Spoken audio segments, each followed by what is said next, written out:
Good evening, everybody. Happy Easter. I got a lot of messages there, going through everything, catching up today. I had a beautiful talk with my girls back home. I miss them tremendously. It's I've been away from home lots of times, but always within reason to get home quickly. And I got some work to do out here yet, and I'll be getting back in May, so I'm looking forward to that. I know my girls sure miss me, and it's a good feeling. Family's everything. Easter's all about that. I know how it is for the Catholic faith, and it was interesting that I missed an Easter. I don't think I've missed an Easter in a long time with my girls, so that's a little different, but I don't want to get too away from the post of this video, because this video is very important to everybody. The further I go in Ontario and you see the differences, but then you see a lot of similarities, and then you see great things about Ontarians too as a people in Canada, and it's interesting for me. Obviously, I've never been this far east. I've been through the States in my life, but never went east of Saskatchewan. So it's been a interesting journey, to say the least. A lot of great people. And I know back home people say, how come we can't get rallies that size?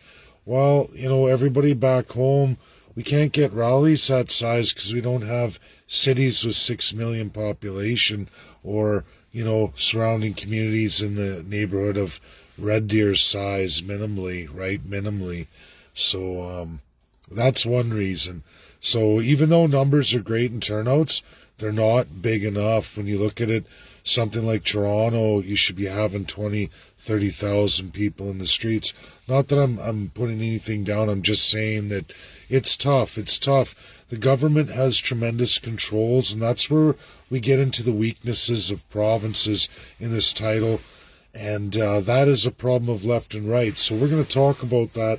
Let's talk left and right politics, the absolute insanity of the vote split, and the reoccurring problem for all Canadians, all of you watching now. It's important to share, because we have to iron this out now, and we got to get it out to everybody, that this concept of always having these rallies and people know something's wrong, businesses are upset, livelihoods are wrecked, people don't know what to do or where to turn, and the reason for that is because the politicians in the political system is absolutely broken. It always has been. It's never been any good in Canada. There's times where politicians favor certain regions, they draw monies from the other ones, bleed them right dry. We've watched the absolute destruction of Atlantic provinces. We're watching it out west again, and this cycle that, we'll just wait for markets to change, and when monies and commodities are better, instead of leading a charge as a sovereign nation. Do you know what every political party has in common? None of them want to even explore Canadian sovereignty. One thing I learned here in Ontario, and what I see with a lot of political parties, Canadians will sing the national anthem. They'll sing that, "O Canada, our home and native land." Do you know that the Constitution doesn't even reflect that? Not one of your parties, left or right spectrum, has ever thought that it's an issue, that the legal contract of this country, the Constitution, is absolutely opposite than our national anthem. Has anyone ever looked at that?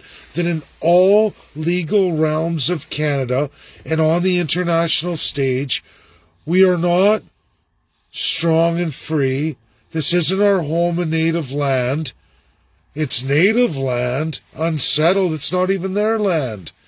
It sits in the hands of the politicians, handed over from the United Kingdom many, many, many decades ago. And it was up to our politicians to settle the claims, settle all of Canada, like our neighbor, the United States, did many, many decades ago. in their time of tremendous civil rights movements. During the time of black civil rights, First Nations, but it was the American Indian civil rights, even into, it was such a revolution, it even got into what is classified as domestic terrorism. And the government of the day, out of the 60s and into those early 70s, absolutely settled it all. America was finally settled, and all of America was made available to the people, both the American Indian and the American people. They have a tremendously better deal than their counterparts, the First Nations. This doesn't alarm Canadians. It doesn't alarm them that we're all broken up pieces along highways and railroad of limited land availability in Canada. We're only actually utilizing 11%. That's all you're allowed to use. Again, let's talk left and right. No party, federally or provincially, in any left or right spectrum, sees this as a problem, that we're an unsettled nation. 2021, and the rest of the world is, but we're not. We are like an Israel-Palestine situation here. Nobody has a problem with that. They say, oh, that's normal. Let's keep borrowing astronomically and keep putting all of the expense on the people so that your standard of living is driven down to a level of Venezuela. That's coming. And it won't matter liberal, conservative, NDP. You can all take the vote splitting off the table. I'm an actual economist for my new Eastern followers. I'm educated. Yes, I'm a tradesman, a welder. A long time ago, I decided to move on from that. I've stayed active in business. I've run several in my lifetime. I've had my ups and I've had my downs. But you know what? And all of that pales in comparison to what your government is doing to all of you. Success is all about how you can take advantage of the guy beside you. A lot of large businesses get away with dumping absolutely all of their shenanigans on all of you, transferring it absolutely to public debt. Those are the bailouts. All parties do it, left and right. It doesn't matter. We have an absolute bulging, growing, massive civil society created out of a crap political structure. I know Canadians don't know this. A lot of my followers back west do. But for all my new Eastern followers, here's something you don't know. And we're going to get that out tonight in this video. Every single government you hire sets up a whole bunch of special interests, foundations, civil societies that are absolutely attached to government. You think they're private or whatever, they're not really. I've explored all of this just in the province of Alberta extensively. I actually taught an online class to a group of Albertans on this to teach them all about this. I'm going to have to do one out here. I've posted the Toronto Independence. Nobody seems interested in that. You're going to hear from absolute experts. You're going to meet all of those UN General Assembly globalist states that are absolutely in bed trying to usurp your Canadian sovereignty and remove your cities from your provinces. They're highly successful across many cities. That's what this is. And you're going to get to see me, and I hope others come on board and debate with these people live and on video and question them and bring up real legality. I've spent 2 years on the world stage. No fraud. No fraud, Eastern Canadians. This is real. This is a third-class citizen that made it his mission to go out in the academic world entirely in over half the nations on this earth, in their top universities, over and over again, and I've just met an incredible amount of the world's smartest people, and I've done all right holding my own, so that events like this come forward and I get to participate in it. Soon I'm going to be hosting a whole pile for Canadians and doing town halls right across Canada. That's my ultimate goal. It's not about wealth, fame, or anything but absolutely giving all Canadians the best of the best at their disposal to teach them about how the world really is, what the world's really about, all the pitfalls that other nations have gone through, and absolutely what's wrong with your nation. And it goes back to the idea that your politicians have taken a colonial power, embedded in, again, the constitutional monarchy. Didn't matter left or right, whichever party. Mostly liberal and conservative, because they're the only ones who've held the reins in Canada since its inception for the power control. Two-party system, it was liberal, conservative, and liberal. That's our party structure. I wrote 2 articles about that years ago. I used it in Alberta independence as I battled out west for the people of Alberta, for their souls. And now that thing has exploded out there. And now we have a chance to do provincial constitutions. Look at independence if we can't break this federal system. But I'm out here, Easterners, to show you how we can all take that federal crown power by utilizing it and breaking it. No more left and right, taking this absolute autocracy, bringing it down here, giving you all the best of the best in the world of constitutionalism, right across the world, best of the best published. There's no politician that's ever going to be ever able to compete with this in any real fashion.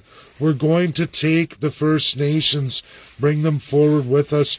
We're going to settle the outstanding abuses of Canada and give back to all the Canadian people, allow you to harness your real wealth. Think of a settled Canada.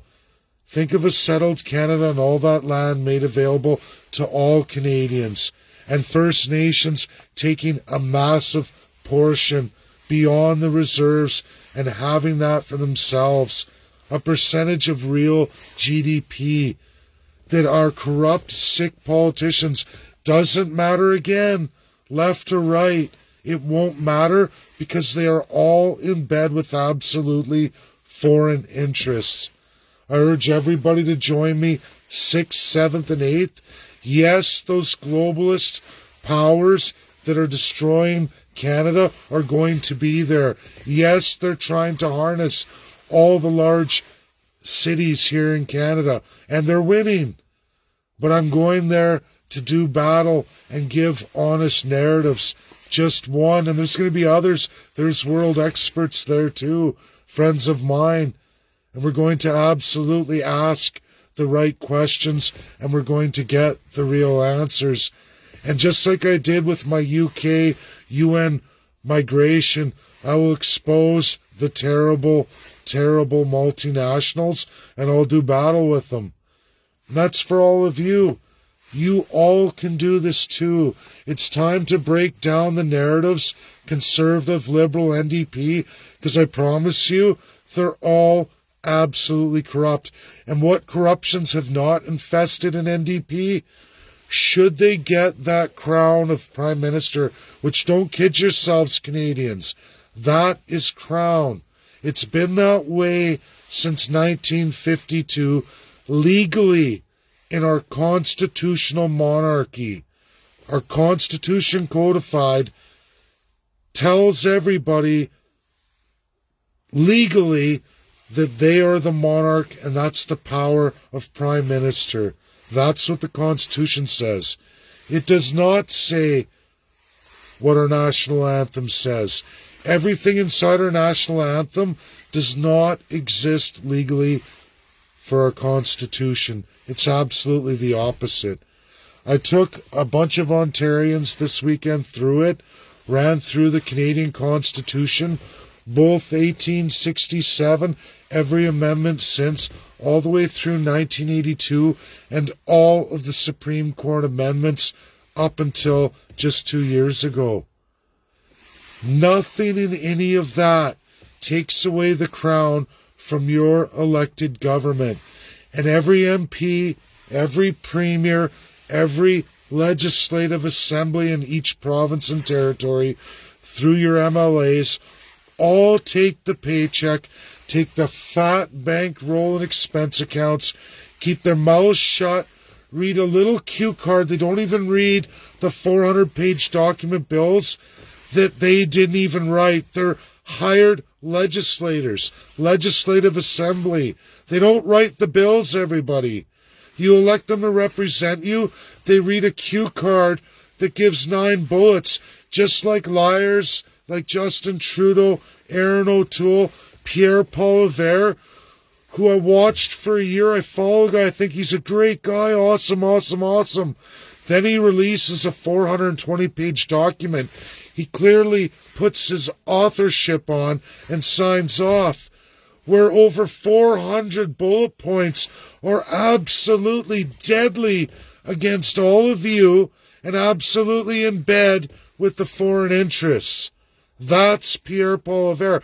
I don't think there is a government official right now in any party that has any other direction when they want to get into Privy Council except to rape and exploit all of you. Doesn't matter what nation you come from, you immigrate here, you're to be exploited.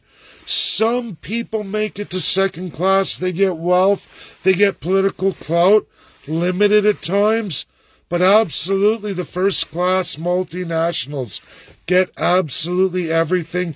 You're all primarily third class citizens. Your lives continue to get harder and harder.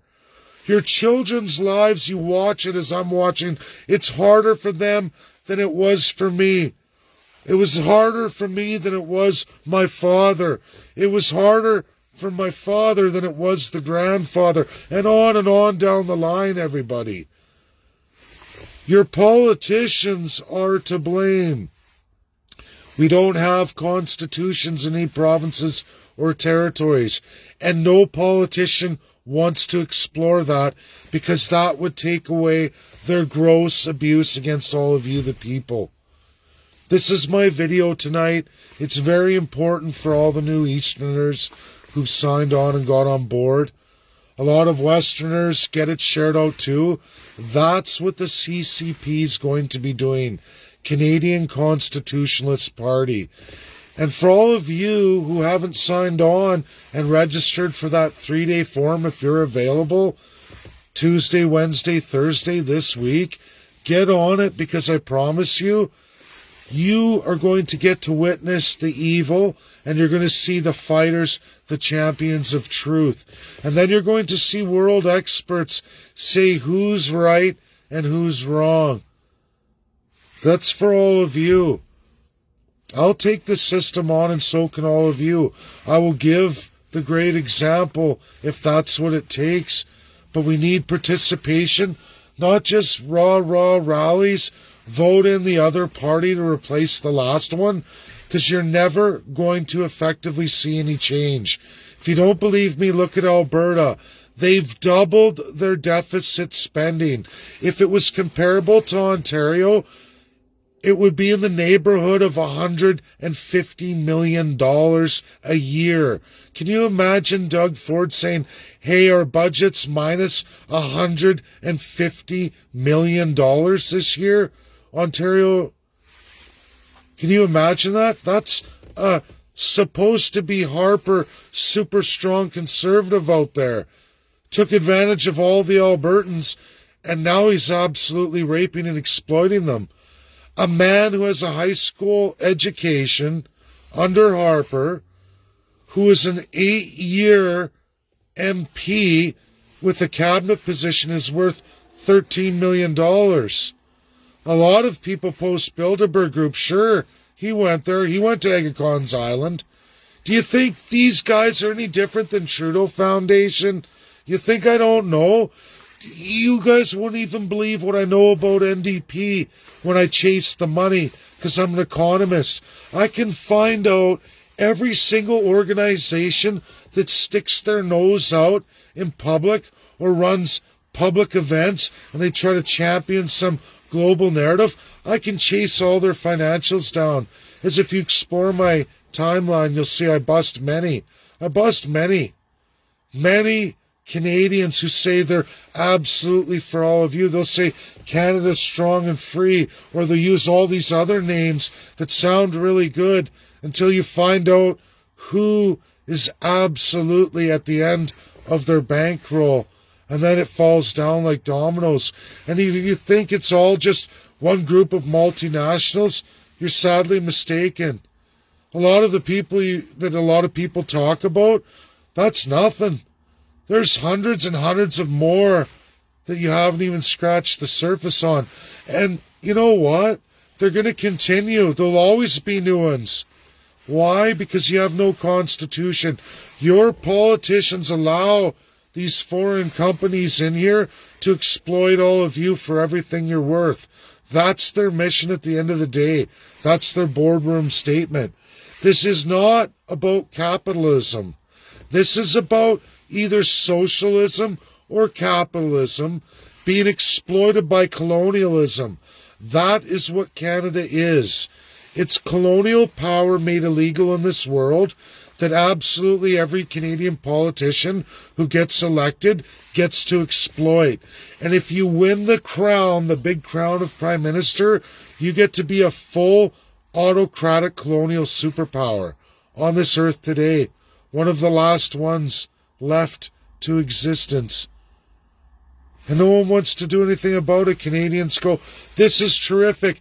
Just vote Liberal next time, or just vote Conservative next time, or just vote NDP, or Bloc, or Maverick, or PPC. Well, where are all the narratives on absolute constitutional dismemberment and redesign of the Canadian system? Why does nobody talk about scrapping all colonialism from the embedded constitution? Why does not anybody ever say, hey, we have a national anthem? I don't sing O Canada. I haven't sang O Canada for 4 years. You'll never get me to sing it because I know the truth. And I have the best experts in the entire world that will tell you all exactly what I'm saying. Best of the best. There's nobody with as many as I got. The multinationals can't even compete with this. Sure, they buy some. Canada, we have a whole bunch bought.